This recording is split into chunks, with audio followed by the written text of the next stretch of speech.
ಅಲ್ಲ ಈ ಸಾವಿಗೆ ಕಾರಣ ಏನು ಮತ್ತೆ ಯಾರು ಅಂತ ಆಕ್ಸಿಜನ್ ಕೊರತೆನೆ ಅಂತಾನೆ ನಾನು ಹೇಳ್ತಾ ಇದ್ದೀನಿ. ಯಾಕಂದ್ರೆ ಅವ್ರಿಗೊಂದು ಶುಗರ್ ಇಲ್ಲ, ಒಂದು BP ಇಲ್ಲ, ಒಂದು ಯಾವುದೇ ರೋಗನೂ ಇರಲಿಲ್ಲ, ತುಂಬ ಚೆನ್ನಾಗಿದ್ರು. ಜಿಲ್ಲೆನಲ್ಲಿ ಯಾವ ಆಸ್ಪತ್ರೆನೂ ಇಲ್ಲ, ಯಾವ ವ್ಯವಸ್ಥೆನೂ ಇಲ್ಲ, ಎಲ್ಲ ಅವ್ಯವಸ್ಥೆ, ಎಲ್ಲ ಭ್ರಷ್ಟಾಚಾರಿಗಳು. ಒಂದು ರಾತ್ರಿ ಕಳೆದ್ರೆ ನಾಳೆ ಬೆಳಗ್ಗೆ ನಾವು ಅವ್ರನ್ನ ಹೊರಗೆ ಕರ್ಕೊಂಡು ಬಂದ್ಬಿಡೋಣ ಅನ್ನೋ ಯೋಚನೆ ನಾವು ಮಾಡ್ಕೊಂಡಿದ್ವಿ. ಅಷ್ಟರಲ್ಲಿ ಈ ಆಕ್ಸಿಜನ್ ಪ್ರಾಬ್ಲಮಿಂದ ಹೀಗಾಗೋಯ್ತು. ಸುಮಾರು ಒಂದು 10 ರೂಮು, ಒಂದು 10-12 ರೂಮ್ಲಿ ಪ್ಯಾಕ್ ಮಾಡಿದ್ರು ಮೇಡಮ್ ಬಾಡಿಗಳು. ಕಣಗೆ ಎಲ್ಲ ರೂಮು ಕರ್ಕೊಂಡು ಹೋಗಿದ್ರು ನಿಮ್ಮ ಬಾಡಿ ಯಾವುದು ನೋಡಿ ಬನ್ನಿ ಅಂತ. On May 2nd, the district hospital, which is also the designated COVID hospital for Chamarajanagar, ran out of oxygen and 23 patients died in a span of few hours. All patients were COVID infected. 1 week after the incident, the members of the family of the deceased are yet to figure out the cause for the tragedy.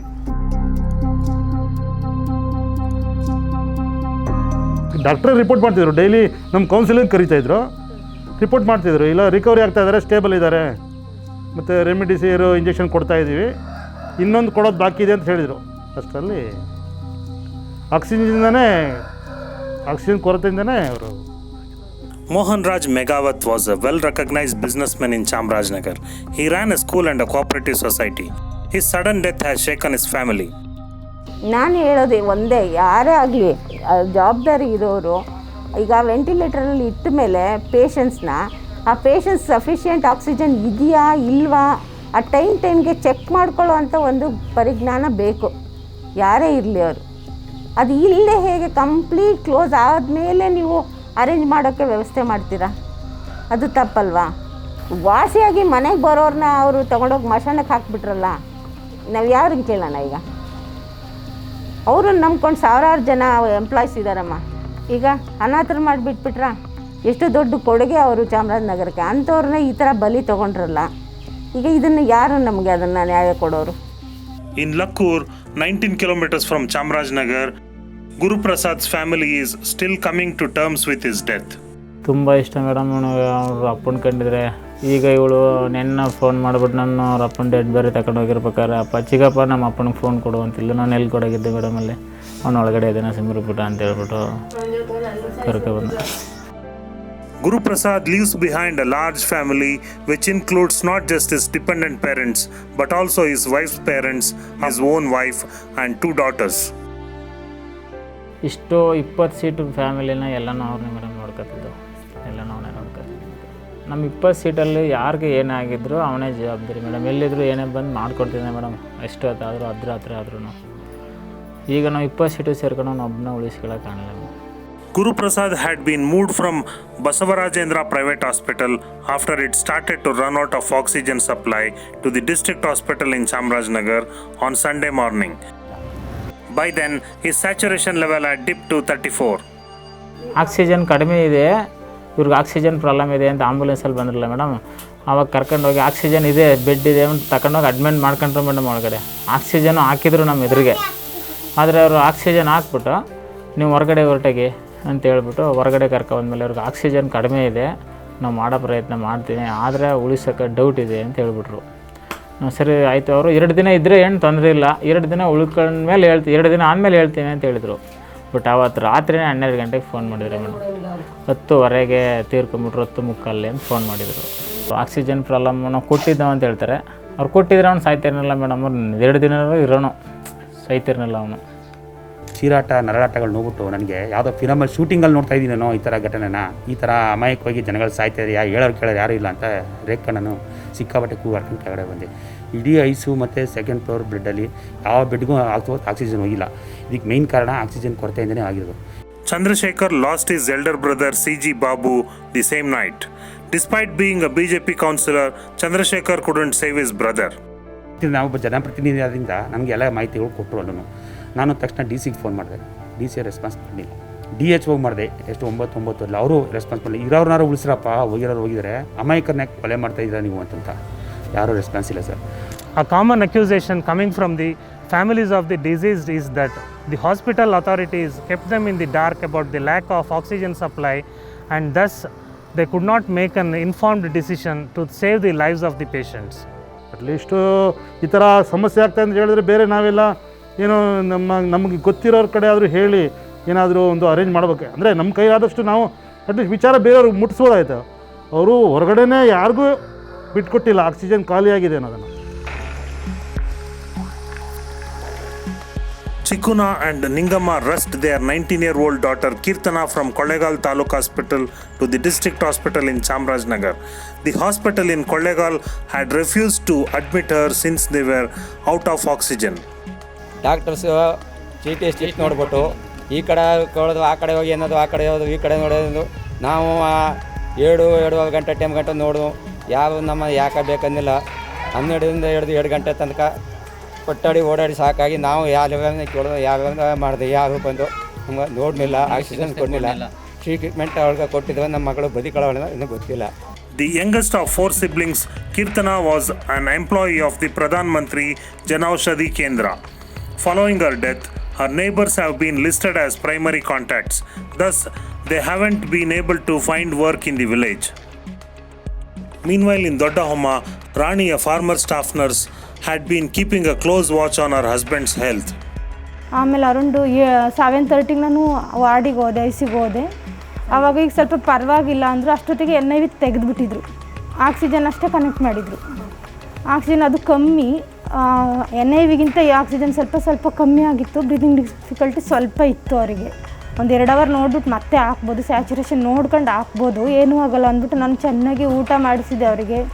ಒಂದು ರಾಗಿ ಮುದ್ದೆ, ಮೊಟ್ಟೆ, ಸ್ವಲ್ಪ rice, ಒಂದು ಹಣ್ಣು ತಿನ್ನಿಸಿ ಬಂದೆ. ಚೆನ್ನಾಗಿ ಮಾತಾಡಿದ್ರು. ಆಮೇಲೆ ನನ್ನ ತಂಗಿ ನೋಡಬೇಕಂದ್ಲು, ವೀಡಿಯೋ ಕಾಲ್ ಮಾಡಿದೆ. ವೀಡಿಯೋ ಕಾಲ್ ಮಾಡಿದ್ರೆ ನಾನು ರೆಕಾರ್ಡ್ ಮಾಡ್ಕೊಂಡು ಸುಮ್ಮನೆ ಏನು ಬಂತು, ಚೆನ್ನಾಗಿ ಮಾತಾಡ್ತಿದ್ದಾರಲ್ಲ. Rani was married to Surendra only 2 months ago. The sequence of events that followed on the night of May 2nd came as a shock to her. ಇಲ್ಲ 11:15 ಅಷ್ಟೊತ್ತಲ್ಲಿ phone ಮಾಡಿದ್ರು ಅವರೇ, ಅಳ್ದು ಅಮ್ಮ ನನಗೆ ಆಕ್ಸಿಜನ್ ಇಲ್ಲ, ಆಕ್ಸಿಜನ್ ಕೊಟ್ಟಿಲ್ಲ, ತುಂಬ ಕಷ್ಟ ಆಗ್ತಿದೆ ಅಂತ ಹೇಳಿದ್ರು. ಆಮೇಲೆ ಒಂದು 5 ಮಿನಿಟ್ಸ್ ಆದಮೇಲೆ ನಾನು ಸಮಾಧಾನ ಆಗಿಲ್ಲ, ಅವ್ರಿಗೆ ವೀಡಿಯೋ ಕಾಲ್ ಮಾಡಿದೆ. ಸ್ವಲ್ಪ ಎಕ್ಸಸೈಸ್ ಮಾಡಿ ಏನೂ ಆಗೋಲ್ಲ, ಒಂದು 5 ನಿಮಿಷ, ಮೋಸ್ಟ್ಲಿ ಸಿಲಿಂಡ್ರ್ ಖಾಲಿ ಆಗಿರ್ಬೋದು, ಅದನ್ನು ಕನೆಕ್ಟ್ ಮಾಡೋದು ಲೇಟ್ ಆಗುತ್ತೇನೋ, ಒಂದು 5 ನಿಮಿಷ ನೀವು ಎಕ್ಸಸೈಸ್ ಮಾಡಿ ಸುಮ್ಮನೆ ಕೂತ್ಕೋಬೇಡಿ ಅಂತ ಹೇಳಿದೆ. ಮಾಡ್ತಾನೇ ಇದ್ದರು. ಹಂಗೆ ಯಾರೋ ಬಂದು ಸ್ಟಾಫೋ ಯಾರೋ ಬಂದು ಮೊಬೈಲ್ ಕಿತ್ತಿ ಇಟ್ಟಿದ್ದೆ. ಮತ್ತು ಅವರು ವಾಪಸ್ ಏನಾದರೂ ಏನಂತ ಗೊತ್ತೇ ಆಗಲಿಲ್ಲ. All the families we spoke to were unanimous that there was a complete collapse of the system on the night of May 2nd. The chaos extended to the identification of the dead. Identify ಮಾಡೋಕ್ಕೆ ಕರೆದ್ರು. ಈಗ ಯಾವುದೇ Covid patient ಸತ್ತೋದ್ರೆ ಅದು actually ಅವ್ನಿಗೆ PP kit ಹಾಕಿ separate ಎತ್ತಿ ಒಂದು ಸೈಡಲ್ಲಿ ರೂಮಲ್ಲಿ ಸಿದಾಗ ನಮಗಂತೂ ತುಂಬ ತೃಪ್ತಿ ಇರುತ್ತಲ್ಲ ಮೇಡಮ್. ನೋಡೋಕ್ಕೆ ಒಂಥರ ಬಿಟ್ಟು ಪ್ರಾಣಿ ಪಕ್ಷಿಗಳಿಗೆ ದನ ಕರ ಬೀಸಾಕಿದಾಗ ತುಂಬ ನೋವಾಯಿತು ಮೇಡಮ್ ನೋಡೋದಕ್ಕೆ. ಇದು ನಮ್ಮ ಬಾಡಿ ಅಂತ ನಾವೇ ಎಕ್ಸ್ಪೆಕ್ಟ್ ಮಾಡೋಕ್ಕಲ್ಲ, ಹಂಗೆ ಆ ಸ್ಥಿತಿಲಿ ಬಿದ್ದಿದ್ದವನು. 8 o'clock ಅವ್ರಿಗೆ ಆಕ್ಸಿಜನ್ ಖಾಲಿ ಆಗುತ್ತೆ ಅಂತ ಗೊತ್ತಿತ್ತಂತೆ ಹಾಸ್ಪಿಟಲ್ ಅವ್ರಿಗೆ. ಬಟ್ ಯಾರೂ ಆ್ಯಕ್ಷನ್ ತಗೊಂಡಿಲ್ಲ. ಆದರೆ ಆಕ್ಸಿಜನ್ ಬಂದಿದ್ದು ಅರೌಂಡ್ 3 o'clock. ಸಂಜೆ ಊಟ ಕೊಡೋಕೆ ಹೋಗಿದ್ದಾಗ ನೋಡಿದ್ನಲ್ಲ, ನನ್ನ ಅಕ್ಕಪಕ್ಕ ಪೇಷಂಟ್ ಎಲ್ಲ ನೋಡಿದ್ದೆ. ಆ ಪೇಷಂಟ್ ಯಾರೂ ಇರಲಿಲ್ಲ. ಐಸಿಗೆ ಶಿಫ್ಟ್ ಮಾಡಿದಾಗಲೂ ಇನ್ಫಾರ್ಮೇಷನ್ ಕೊಡಲಿಲ್ಲ. ಡೆತ್ ಯಾಕಾಯಿತು ಅಂತಲೂ ಇನ್ಫಾರ್ಮೇಷನ್ ಕೊಡಲಿಲ್ಲ ನಮಗೆ. ಅಂದರೆ ನನ್ನ ಗಂಡ ಆಕ್ಸಿಜನ್ ಕೊಟ್ಟಿಲ್ಲ ಅಂತ ಹೇಳಿದ್ರಲ್ಲ, ಅದೊಂದೇ ಆಕ್ಸಿಜನಿಂದ ಅಂತ ನನಗೆ ಅಷ್ಟೇ ಗೊತ್ತಾಯಿತು. DC ಅವರು 10ವರೆಗೂ 11 ಗಂಟೆಗೆ ಬಂದ್ಬಿಟ್ಟು ಎಲ್ಲಿಂದ ನಾವು ಪ್ರಯತ್ನ ಮಾಡಿ ಸರ್, ಮೈಸೂರು ಎಷ್ಟು ದೂರ ಇದೆ ಸರ್, 1 hour ಜರ್ನಿ, ಇವ್ರ ಪವರ್ನ ಯೂಸ್ ಮಾಡಿ ಹಿಂದೆ ಮುಂದೆ ಅವ್ರಿಗೆ ಸೆಕ್ಯೂರಿಟಿ ಕೊಡಿಸ್ಕೊಂಡು 1 hour ಆಕ್ಸಿಜನ್ ತರಿಸೋದಿತ್ತು sir as a DC. Rajendra Babu was at the hospital taking care of his wife when he witnessed the tragedy as it unfolded on Sunday night. He was the first to alert the media. Maximum ಸತ್ತಂಥವ್ರು oxygen ಕೊರತೆಯಿಂದನೇ sir, ಬೇರೆ ಯಾವ ಕಾರಣದಿಂದ ಅಲ್ಲವೇ ಅಲ್ಲ. ಯಾಕೆಂದರೆ ನಾನು ಕಣ್ಣಾರೆ ಕಂಡು ನೋಡಿದ್ದೀನಿ. ಆ ಜನರು ಆಕ್ಸಿಜನ್ ತಗೋತಾ ಇದ್ದಾರೆ, ಸಡನ್ ಆಕ್ಸಿಜನ್ ಕಟ್ಟಾಗಿದೆ, ಇಮ್ಮಿಡಿಯೇಟ್ಲಿ ಎಲ್ರಿಗೂ ಹೆದರು ಸ್ಟಾರ್ಟ್ ಆಗಿದೆ, ಎಲ್ಲ ಸೆಕೆ ಬೀಸ್ತಾ ಇದ್ದಾರೆ, ಬಾಯಿ ಹೊಡ್ಕೋತಾ ಇದ್ದಾರೆ. ಕೆಲವರು ಸ್ವಲ್ಪ ಸ್ಯಾಚುರೇಷನ್ ಪವರ್ ಸ್ಟ್ರೆಂತ್ ಇರ್ತಕ್ಕಂಥವ್ರು ಒಂಚೂರು ತಡ್ಕೊಂಡಿದ್ದಾರೆ, ತಡಿಲಾರ್ದಂಥವ್ರು ಪ್ರಾಣ ಚೆಲ್ಲಿದ್ದಾರೆ sir.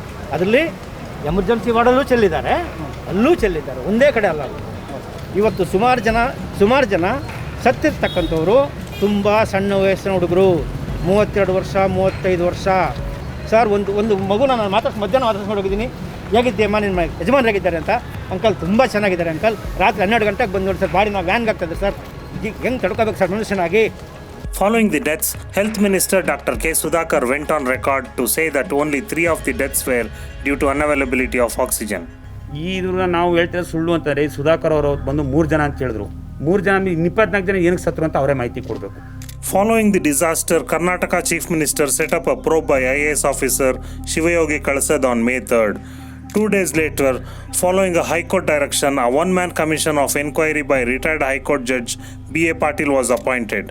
The report is expected in a month. Meanwhile, a special division bench headed by Chief Justice Abhay Srinivas Oka directed the Chief Secretary to seize all records pertaining to the incident. The court has also directed a committee under Karnataka State Legal Services Authority headed by retired High Court Judge A.N. Venugopala Gowda to submit a report by May 10th. This hospital is situated in the southern Karnataka district of Chamrajnagar, just 60 km away from Mysore. The Mysore region receives its oxygen supply from the North Karnataka district of Ballari through a network of private distributors.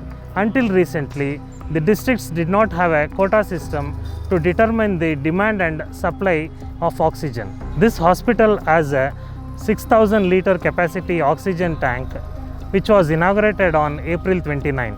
Despite this, the hospital ran out of oxygen supply on May 2nd, leading to the tragedy. It is unclear if the hospital authorities raised an alarm about the depleting levels of oxygen in the hospital.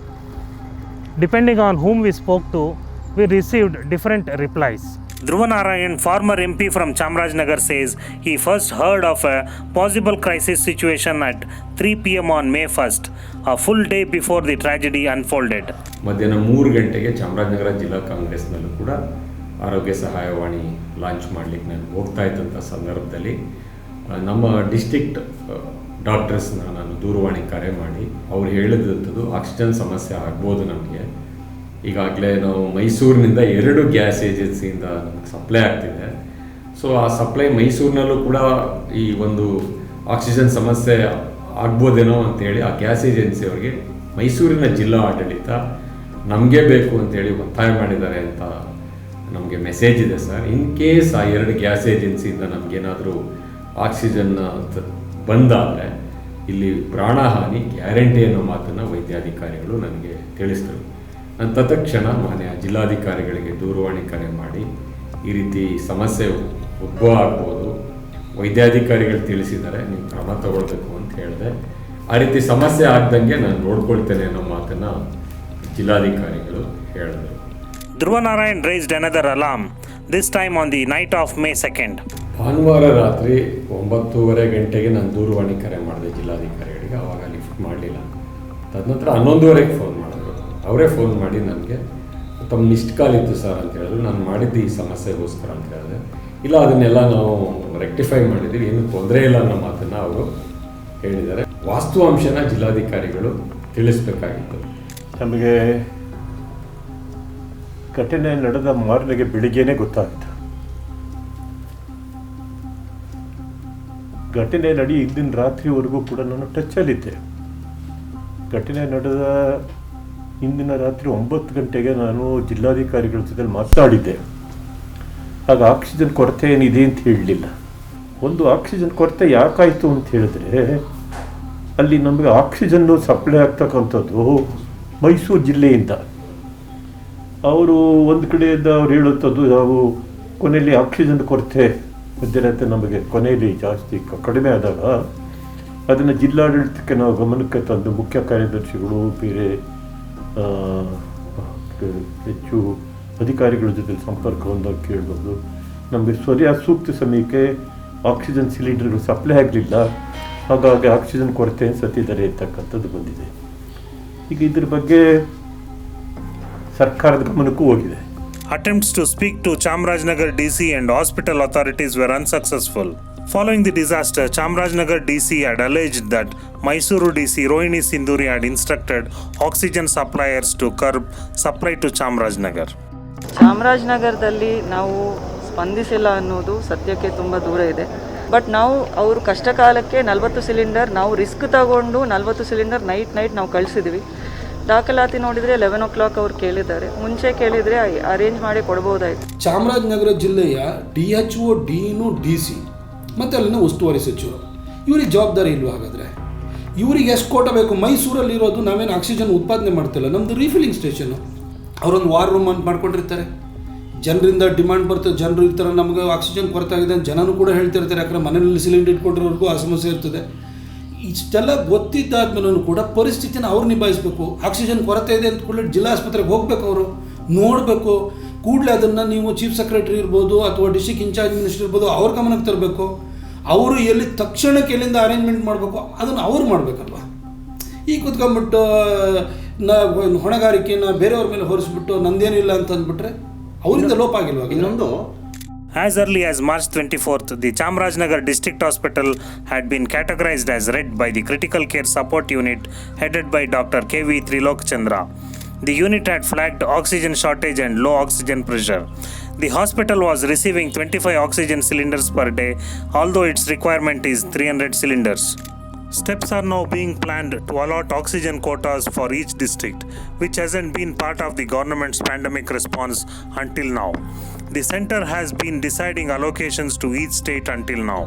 While Karnataka produces 1,767 tons of oxygen per day, only 865 tons is allocated to the state. About 140 tons of medical oxygen produced in Karnataka is sent to other states. ಏನಾಗಿದೆ ಅಂದರೆ ಸ್ಟೇಟಿಂದ ಇಂತಿಂಥ ಜಿಲ್ಲೆಗೆ ಇಷ್ಟಿಷ್ಟು ಕೋಟ ಅಂತ ಕೋಟಾನೇ allotment ಆಗಿಲ್ಲ. Kota fix ಆದರೆ ನಾವು ಇಂತಿಂಥವ್ರಿಗೆ ನಿಮ್ಮ ಬಂತಪ್ಪ ನಿಮ್ಮ ಕೋಟಾ ತೊಗೊಂಡೋಗಿ ಅಂತ ಹೇಳ್ಬೋದು. ಮಾನ್ಯ ಮುಖ್ಯಮಂತ್ರಿಗಳಲ್ಲಿ, ಚೀಫ್ ಸೆಕ್ರೆಟರಿ ಅವರಲ್ಲಿ, ಆರೋಗ್ಯ ಖಾತೆ ಸಚಿವರಲ್ಲಿ ಕೇಳ್ಕೊಳ್ತೀನಿ, ನೀವು ಚಾಮರಾಜನಗರಕ್ಕೆ 5,000 ಲೀಟ್ರ್ ಕೊಡಬೇಕಾ, 10,000 ಲೀಟ್ರ್ ಕೊಡಬೇಕಾ, ಕೋಟಾ ಫಿಕ್ಸ್ ಮಾಡಿ. ಕೊಡಗಿಗೆ ಎಷ್ಟು ಕೊಡಬೇಕಾ ಫಿಕ್ಸ್ ಮಾಡಿ. ಮಂಡ್ಯ ಕೊಡಬೇಕಾ ಫಿಕ್ಸ್ ಮಾಡಿ. ಅದಕ್ಕೆ ನೀವು ಸೋರ್ಸನ್ನು ಕೂಡ ಕೊಡಿ. ಅದನ್ನು ಕೊಡಿ, ಇಲ್ಲಿ ಬಂದು ತೊಗೊಂಡು ಹೋಗಲಿ, ನಮಗೇನು ಚಿಂತೆ ಇಲ್ಲ. ನಾವು ಅವ್ರ ಕೋಟದಿಂದ ನಮಗೇನು ಬೇಡ. On May 6th, the central government moved the Supreme Court against the Karnataka High Court's order to enhance the medical oxygen supply to 1,200 tons. The center claimed that the High Court's order would lead to a cascading effect resulting in total collapse of the system. The state's allocation had been enhanced to 962 tons, while its requirement is 1,471 tons of medical oxygen. The very next day, the Supreme Court refused to interfere with the Karnataka High Court's order.